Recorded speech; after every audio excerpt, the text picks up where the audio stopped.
Sorcerers, today I'm joined by two of the arcane minds shaping the realm, Sean Goodison, game designer and our graphics guru, and Ira Fay, our resident Codex Keeper and rules whisperer. All right, thanks so much for joining us to talk about the latest update, our July 2025 rulebook. And so if you've ever tried to drop a fireball while invisible, well, we've got something for you today as we talk about these rule changes. So before we get into that, let's talk about some of the big picture stuff surrounding this update. We're talking about some pretty meaningful changes today. So can we just take a step back at the start here and talk about why? Like, what's the why behind all of this? What are some of the things that prompt a rules update like this? And Sean, maybe you can start us off. Yeah, I mean, these don't drop very often, so it's a good chance for us to jump in and be able to tweak stuff that maybe isn't working the way we wanted it to, or that through the massive amount of essentially kind of open testing you get with having the game going on in the public, you get a lot of feedback via various channels and going out to events and running learn to plays and all that kind of stuff. You learn more about your own game very quickly when you give it out to other people. All right, how about you? Oh, I think this is a really exciting opportunity because in the same way that we're releasing cards over time, I think it's really great to be able to continue to keep the rules fresh and live and respond to, player desires. And also, I think to try and lay a really solid foundation for future design. So I think the more solid your core rules are, the more creative and exciting the future designs can be. So I think for me, that's a big part of it. And I think while we've had the last two updates to the rule books that we've had since the launch with Alpha have been around July, that doesn't mean it's always coming this time of year. It just so happens that we do have some exciting things coming up. And sometimes new cards bring new rules interactions and new ways of playing the game that you got to kind of lay the groundwork for. So, with that context in mind, let's get into some of the nitty gritty about what's changing in the realm, starting with striking sites, right? So let's say I, allegedly wandered into an opponent's briar patch again, and maybe I've run out of enemies to fight, or maybe my opponent was never there to begin with. What's the significance of being able to strike sites now? I think one of the biggest impacts for us is it just allows us to write cards with that distinct sorcery style, like colloquial language. We don't have to write cards that talk about like, hey, when you successfully attack a site, you can do X. Now it's just like, when you damage a site, do X, which is so much shorter, saves so much space on the cards, which leads to them looking more beautiful, and just sounds a bit better, but easier to pass when you're reading it.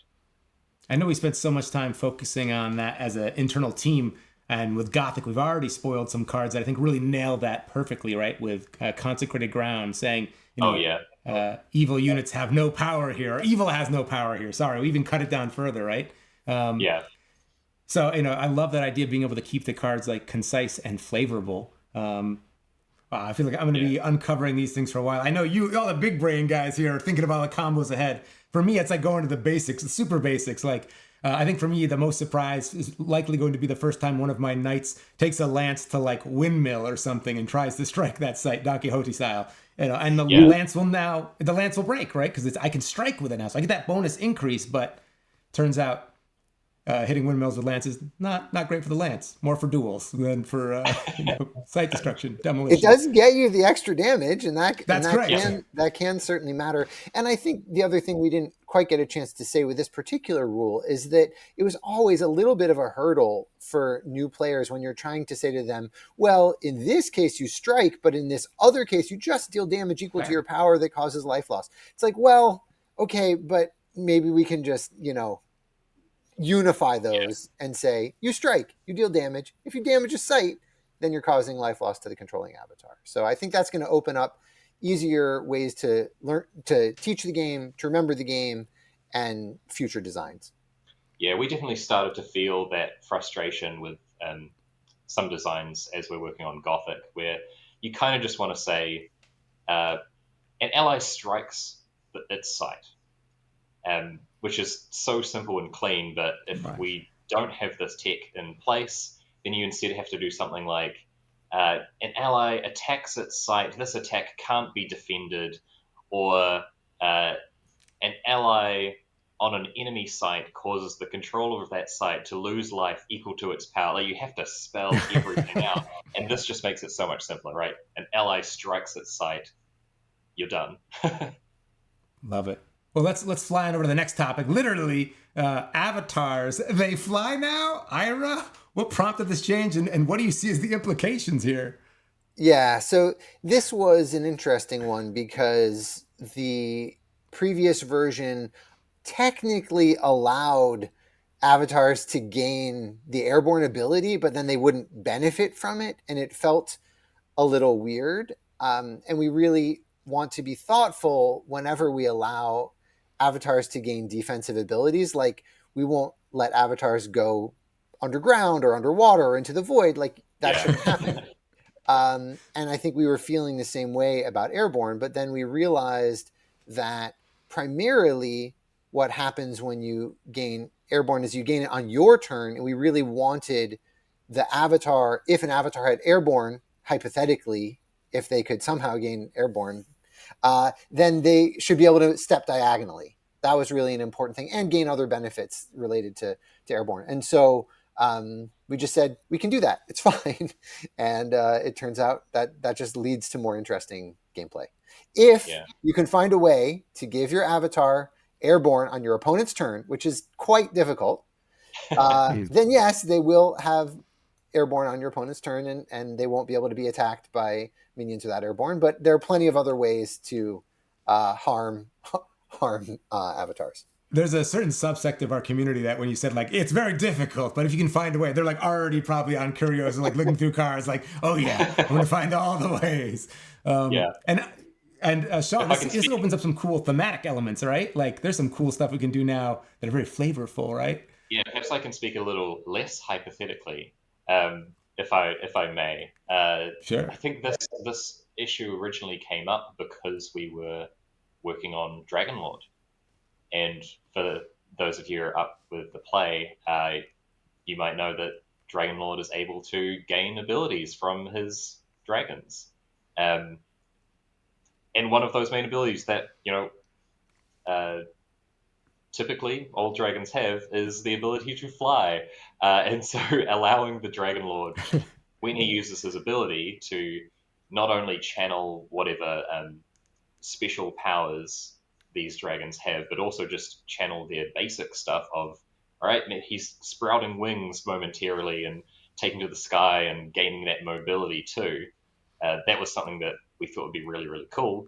Like, can we do this in the rules? Is this going to break anything if we let Dragonlord fly around a little bit, just a little bit? Oh, and that's so cool, right? I feel like that's I remember early on testing being like, I have the power of the dragon, like, I'll fly. And it's like, well, technically, avatars can't get airborne. It's like, oh, but I'm the Dragon Lord. And it's like, but now, I will drive my enemies before them. So, yes, I'm super excited. The weirder thing that Ira was mentioning, where it's like, he gains all the abilities of the dragon that he's inhabiting the spirit of, including all these things, and airborne. But airborne doesn't actually do anything for him for some reason. This is it's a lot more intuitive that, like, okay, when I go to channel that dragon through the Dragonlord, he gets everything and actually benefits from everything. So what you're saying is the Dragonlord itself is so powerful, it warps not only the realm, but the rulebooks as well to bend to his will. Fantastic. And speaking of... the importance of avatars, if there's an avatar that we want to function in a certain way, they're such an important part of the game that we're like, well, maybe we can tweak a few things in the next rules update to make sure that this works the way we need it to. I mean, I think that speaks to that rule of cool, right? You got to let cool stuff. You got to make sure your rules can do cool stuff. And I think that's what I think of as the next rule, the interacting with the realm, this new concept. When I read that, I just automatically put it in like, you did something cool, right? Interacting with the realm, you probably did something cool. But Ira, what exactly counts as an interaction? Yeah, so the reason why we added this was we were noticing some similarities between the restrictions around stealth and the restrictions around using the drop ability.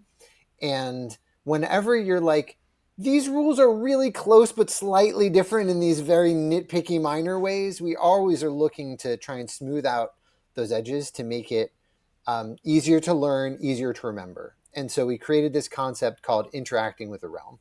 And the way you interact with the realm, there are 4 things. 1, cast a spell, activate a special ability, deal damage, or strike.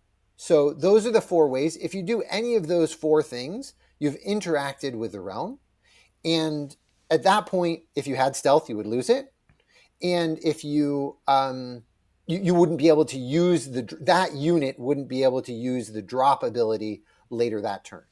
So those rules are now aligned with each other. That should make them easier to remember and easier to teach.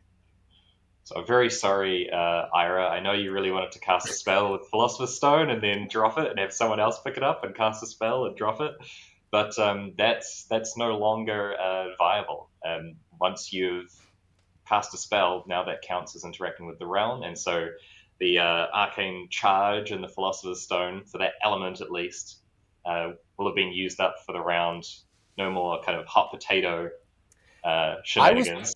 I was playing a game recently before this rule came into effect. I saved 6 mana. 6 from a Philosopher's Stone. It was incredible. It was really good. And it turns out that was not design intent. So we have adjusted the rules. Incredible. Some say degenerate.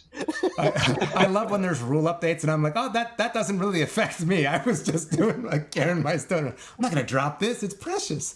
But fair enough. Give the apprentice wizard, that guy. Yeah, well, there we go. Right, of course you want the apprentice wizard to carry all your stuff. You don't want to carry yourself. That's what your manual labor's for. No. Are we going to mention my favorite card, though, Sean? Are you going to mention it? Yeah, so clearly this rule is just being placed to annoy Ira. Because the other big interaction here that I'm sure a lot of people will be having top of their mind as we discuss this is, of course, Morgana. Hey, it's my name right there. Yeah. As our players know, she's a very, very powerful card. Well costed. You get 3 cards that she draws and she can cast. And with stealth not breaking on casting a spell previously, it meant that you were pretty reliably able to get those 3 spells into play or get use out of them before you then went and attacked with her or did something. But it meant that those cards are very safe. With this rules change, a little bit less safe. So you might play her out, keep her stealth for the turn, and then next turn try to throw those spells out quickly, because as soon as she casts 1, she will be, of course, revealed and now a little more vulnerable than before. And I think thematically, we always felt like it was pretty weird that she could like walk up to you and cast firebolts like in your face. Yeah. And you're like, no, I don't know where she is. She could be anywhere. Yeah. I shoot my magic missiles at the darkness, maybe. Yeah. Well, and then let's get into some more of the continue on this technical theme. I'll throw it to you, Ira. We have some wording changes, right? So, who is you? Or I guess we're talking about the sorcery. Who are you? Who is you? Or like, the changes to you and your. What do we need to know about that? What are we talking about? Who's on first? Who's on first? Right. So it's a clarification of terminology. So one of the things we're always looking for in the rulebook, how can we make things consistent? How can we make it easier to learn? So the more consistent our terminology is, and the more solid the core rules are, the easier it is to understand what a card does when you pick it up and read it. And so basically we've just said consistently moving forward, the word you will always refer to the player. So that's going to be particularly relevant for cards like Death Speaker, Templar, Spark Mage, Enchantress. Yeah. So all of those avatars use the word you, and it's going to mean the player. So the player is going to get to benefit, regardless of who the caster is, from those abilities. And moving forward, we'll make sure that the word "you" when used will be used intentionally to mean player. That's right. I don't have to get actually better at playing my Spark Mage. I just wait long enough until there's a change to the rulebook that gives me a soft bump to unlock some more potential. I'm all about this. I'm excited. And then there's a few other quick things we have. If we just do some for people who are not as deep into the rules and want that kind of overarching big picture, we had some changes to things like immobile. What does that mean now? That's another one that, in a similar way to how we introduced interact, because the list of things that stop you from dropping artifacts and the list of things that remove you from stealth were so close that they might as well have been a single list. This is a situation where we kind of did the opposite, where immobile and disabled has so much overlap that we actually wanted to split them out and make them a little bit more different. This also comes into part of teaching the game, where quite often people read immobile and, especially in the case of myself and my friends back when we were learning to play, didn't even go and look up what it meant, because in our minds, like, immobile means you can't move. Like, okay, well, that immediately made sense to us. We just kept playing. Turns out we were doing it wrong. And so basically, we're moving immobile, removing a couple of the restrictions that it applies to make it basically do what it says on the tin. So immobile now means that they can't take steps. Okay. Still be teleported or buried, moved in those kind of forceful ways, but it can't walk around the realm itself. The biggest interesting point here is this new immobile does not preclude it from attacking or defending at its site. It just can't move to do so. Okay. Fantastic. The last two terms here, we've got range of motion, and I'm not going to do a weird arm gesture because last time I did that, I became a meme online. So what is range of motion? Yeah. So range of motion is a useful concept that we wanted to clarify, but basically it's all of the locations that a unit can reach using their move and attack ability. And then we clarified that when you're considering that, consider any ongoing effects, but do not consider triggered effects. So this is relevant for a few cards, but also particularly for the defend ability. So when you defend, you can only choose to defend if the location you're trying to defend is within your range of motion. So we just, I don't think this will actually impact how people are playing really very much at all. It's just intended to have a really solid foundation for the rules so that, when people are going to an organized play event or when they're really like considering deep in the creative depths of, the interactions of these cards, they'll know how it works. Well, that's good. I need to be up on all the lingo, right? Be like the cool kids. Oh yeah, range of motion here. I got it. Yeah. I think this is a good example of something that the Codex allows us to do with having a really defined meaning for range of motion, whereas previously in the rulebook, and I think even now, it kind of is maybe a little bit more colloquial in the basic language. It's talking about defend. It's like, if a unit can get to the location where the attack is taking place, they can defend. But now there's a distinct rules term which gives you exactly like how to determine ranges of motion, that kind of thing, which is the kind of nitty gritty stuff that some of our more serious players or players going to events and things will definitely want to know about. Yeah, and if you're playing just for fun at home, like this rule does not, like you can just say you can get there. It's totally fine. Like you do not need to know this rule at all. But I think it's nice to be able to support all kinds of different play. So that's what it offers if players want it, but they don't have to take it. Yeah. And then I think finally, talking about oversized units, right? Those are some of the really cool cards that you get that are like kind of break the mold. Now we're having clarification on how we handle cards that reference its site and its location. Can you speak a little bit to that? Yeah. So for anybody maybe has heard the term large units, we've now named them oversized units, which I think is a great term because it talks about size. But basically, we wanted to clarify that for cards that assume units only occupy one location, which the vast majority of units only occupy one location, those cards, when applied to an oversized unit, you just pick one of the locations or one of the sites that that particular oversized unit occupies. That is a little bit of a change for the way some people may have been playing it.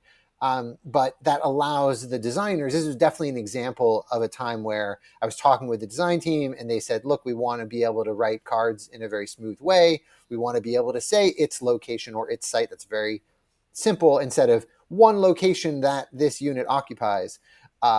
Just its location is way better. And so that's why we clarified this rule. Fantastic. Well, I think that brings us to the main bread and butter of the update here. Really excited for what's coming up in the coming months. What are you most excited about, Sean, as we close out the year here? We got a lot of things on the horizon. What are you personally excited for? There's so much stuff I can't talk about. And if I did, you'd have to beep it out and put a black bar over my face because people would lip read. And well, this is awkward. We've already been doing that this whole time. Okay, cool. Stuff I can talk about. Very excited for Dragonlord. It's going to be really cool mini set. I think it's going to shake up the meta in kind of surprising ways.